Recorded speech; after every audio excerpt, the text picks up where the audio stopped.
মানুষের জমি বাগি দিয়ে কটে দিয়ে খাই, অবস্থা সেই জায়গায় দেখেন আমি যে বাগি জমি দিয়ে কটে দিয়ে খাই, সেই জায়গার কি অবস্থা দেখেন আমাদের নাটোর সেই জমিটা চালাই গেছে। এই দেখেন ধান হয়ে যাচ্ছে, এই দেখেন ধানে ফুল আইছে, গরিব মানুষের উপরে ধানে ফুল আইছে, সেই ধানগুলো এখন মনে করেন যে আজ রাতে যদি পানি বাড়তেই থাকে, যেভাবে পানি বাড়তেছে, তাহলে এই ধানগুলো মনে করেন যে সব ডুবে যাবে।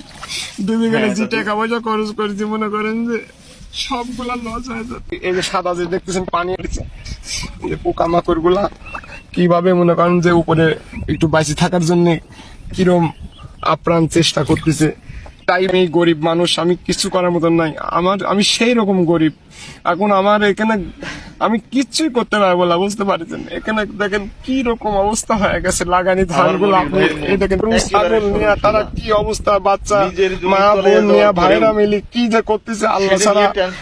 আর আল্লাহর কাছে আমি দোয়া করি, আল্লাহ যেসব বাড়িঘর ডুবে গেছে তাদের আপনি তাড়াতাড়ি নামাইলেন, তাদের বাড়িঘর গুলো আবার স্বাভাবিক করে দেন, তাদের ধৈর্য দেন আল্লাহ, আল্লাহ তাদের আপনি ধৈর্য দেন আল্লাহ।